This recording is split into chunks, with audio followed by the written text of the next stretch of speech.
The golden California sun cast long shadows across the sidewalks of downtown Oakland as Stephen Curry walked hand in hand with his 7-year-old son, Cannon.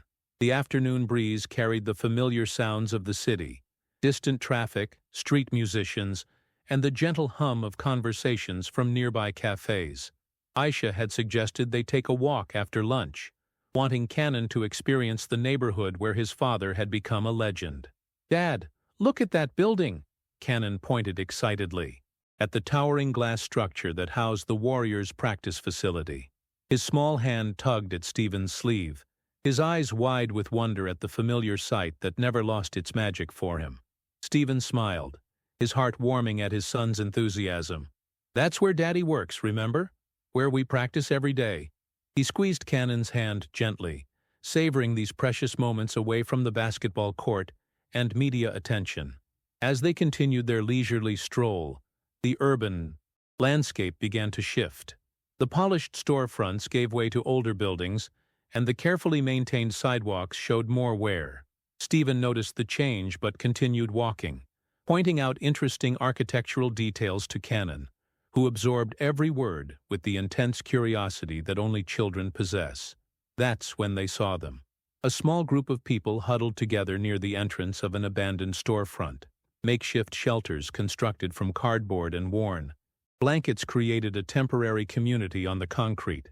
An elderly woman sat quietly, her weathered hands wrapped around a steaming cup, while a younger man organized what appeared to be their few possessions.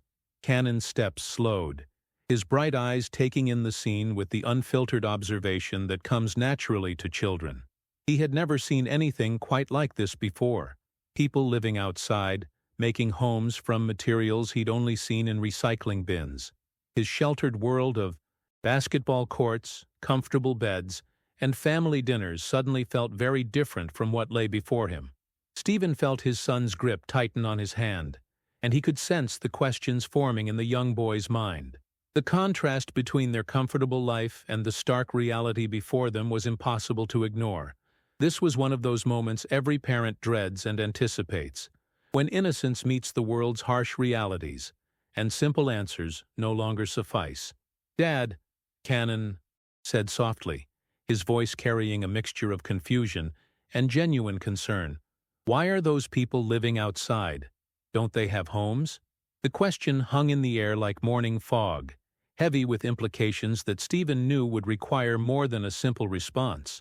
He looked down at his son's upturned face, seeing not just curiosity, but a deep empathy that made his chest tighten with both pride and responsibility.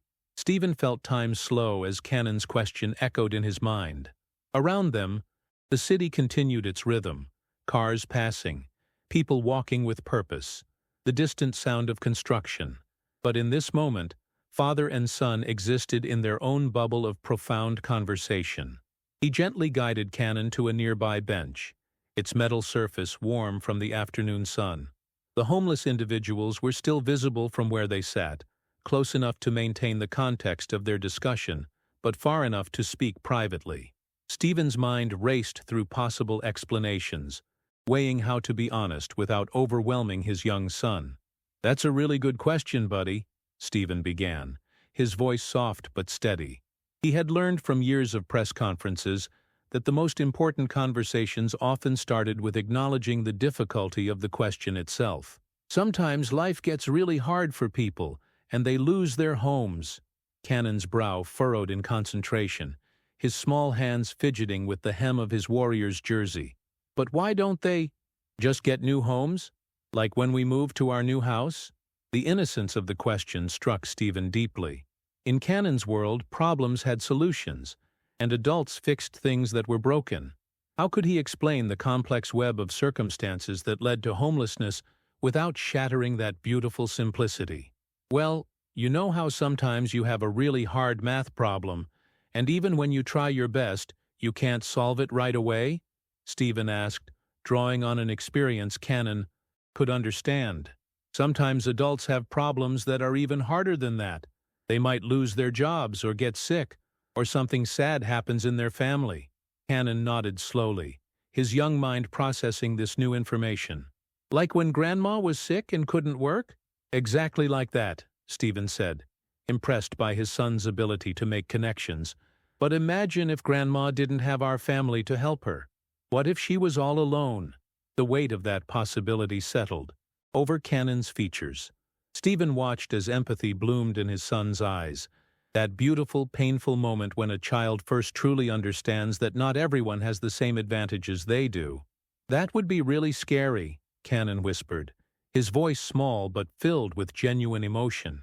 Stephen wrapped his arm around his son's shoulders, feeling the familiar protective instinct that fatherhood had awakened in him. It would be scary, and that's why it's so important that we help when we can, and that we never forget that those people are just like us. They have feelings and dreams and families too. A comfortable silence fell between them as they both looked toward the small homeless community. Stephen could see Cannon's mind working, processing not just the information, but the emotions that came with it. This was more than a lesson about homelessness. It was his son's first real encounter with the concept that life wasn't fair, that some people struggled in ways he had never imagined. "Dad?" Cannon said finally, his voice stronger now. "Can we help them?" The question came with such pure intent that Stephen felt his throat tighten. This was the moment he had hoped for, when understanding transformed into action, when empathy became something tangible. Stephen's heart swelled with pride as he looked at his son's earnest face. The question about helping wasn't asked casually. Cannon's entire posture had changed, leaning forward with determination that reminded Stephen of his own intensity on the basketball court. "I think that's a wonderful idea," Stephen said, his voice thick with emotion. "What do you think we could do?" Cannon's eyes lit up with the same enthusiasm he showed when solving puzzles or mastering a new basketball move. "We could give them money, or food, or maybe—" He paused, his young mind working through possibilities. "Maybe we could help them find homes?" Stephen smiled at his son's ambitious thinking. "Those are all great ideas. You know what? Let's start small today, and then we can think about bigger ways to help later." They stood up from the bench, and Stephen reached into his wallet, pulling out several bills. But as they approached the small group, he realized this moment was about more than money. It was about human connection, about seeing people as individuals, rather than problems to be solved. "Excuse me," Stephen said gently to the elderly woman they had noticed earlier. She looked up with cautious eyes, clearly recognizing him but uncertain about his intentions. "My son and I were wondering if you'd like to join us for coffee or something to eat." The woman's expression softened, surprise replacing wariness. "That's very kind of you," she said, her voice carrying traces of an education that spoke to a different life she might have lived. "I'm Margaret. I'm Stephen. And this is Cannon," he replied, crouching down so he was at eye level with both Margaret and his son. "Cannon asked me why some people don't have homes, and I told him that sometimes life gets really difficult. He wanted to know if we could help." Cannon stepped forward, his natural shyness overcome by genuine concern. "Are you okay? Do you need anything?" Margaret's eyes filled with tears at the child's innocent question. "You know what, sweetie? Just you asking makes me feel better. It's been a long time since someone asked if I was okay." What happened next would later be described by witnesses as magical, not in any supernatural sense, but in the way that genuine human connection can transform a moment. Other members of the homeless community began to gather, drawn by the unusual sight of the famous basketball player and his son engaging in real conversation, rather than just dropping off donations. Stephen found himself listening to stories. Margaret had been a schoolteacher before a series of medical bills bankrupted her family. James, the younger man, had aged out of foster care with no support system. Each person had a different path that led them to the streets, but all shared the common thread of circumstances beyond their control. Cannon absorbed every word, his young face serious with concentration. He asked questions with the directness that only children possess. "Don't you miss having a bed? What do you do when it rains? Do you have friends?" The questions that might have seemed intrusive from an adult felt caring and genuine coming from a 7-year-old. Stephen watched as his son's natural empathy created connections that transcended the usual barriers between housed and unhoused individuals. An hour passed without Stephen realizing it. They had shared coffee, sandwiches, and stories. Cannon had shown Margaret photos on Stephen's phone of his basketball games, and she had told him about the students she used to teach. The barriers between their worlds hadn't disappeared, but they had become more permeable. As they prepared to leave, Stephen discreetly handed Margaret his card along with some cash. "Please call me if you or anyone here needs help," he said quietly. "I mean it." But it was Cannon who provided the moment that would soon capture the world's attention. Without prompting, he reached into his small backpack and pulled out his favorite Warriors wristband, the one he wore to every game. "This is for you," he said to Margaret, his voice serious with the weight of the gift. "So you remember that someone cares about you." Margaret's composure, finally, broke, tears streaming down her weathered cheeks, as she accepted the simple piece of fabric that represented so much more than its monetary value. Neither Stephen nor Cannon noticed the young woman who had been sitting at a nearby cafe, her phone discreetly recording the interaction. Sarah Martinez, a local journalism student, had initially been drawn to the unusual sight of the famous basketball player in her neighborhood. But as she watched the genuine conversation unfold, she realized she was witnessing something far more significant than a celebrity sighting. The video she captured was brief, just 3 minutes, showing Cannon's earnest questions, Stephen's thoughtful responses, and the moment when the wristband changed hands. But those 3 minutes contained something increasingly rare in social media: authentic human connection without performance or agenda. Sarah debated for hours before posting the video. She understood the power of social media to both elevate and destroy, and she wanted to ensure that sharing this moment would honor rather than exploit the people involved. She chose her caption carefully. "Sometimes the most profound lessons come from the simplest questions. Today I witnessed a child's curiosity create real human connection." The response was immediate and overwhelming.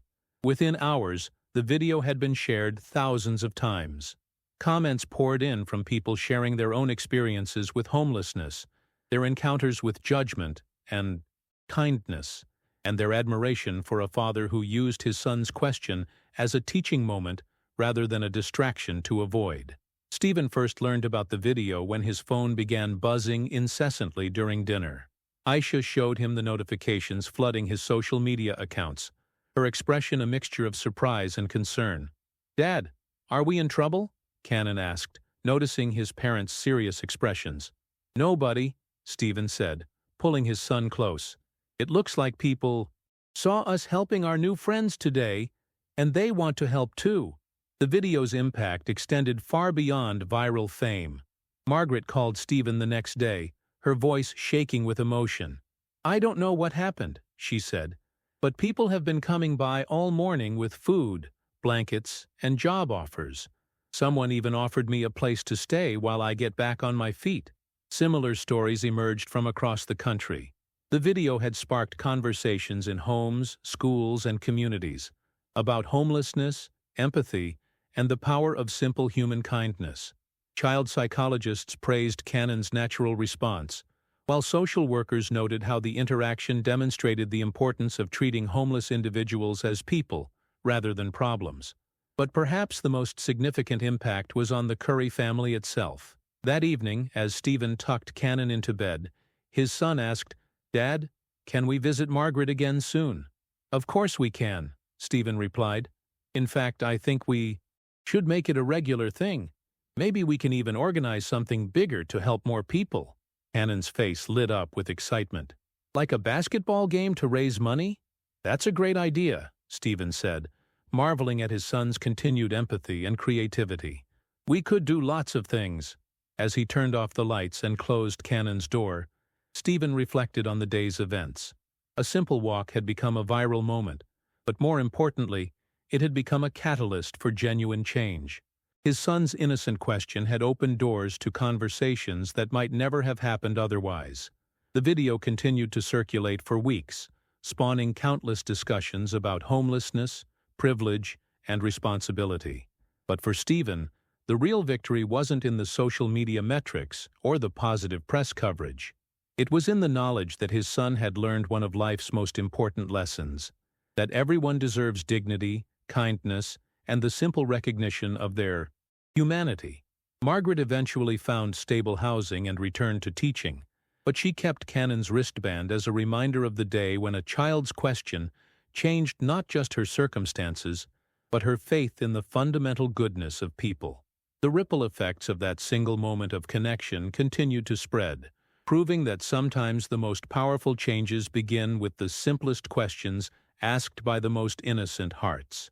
In a world often divided by differences, a 7-year-old boy had reminded everyone of what they shared in common, the basic human need to be seen, understood, and cared for. And that lesson, captured in 3 minutes of amateur video, had indeed gone viral in the best possible way.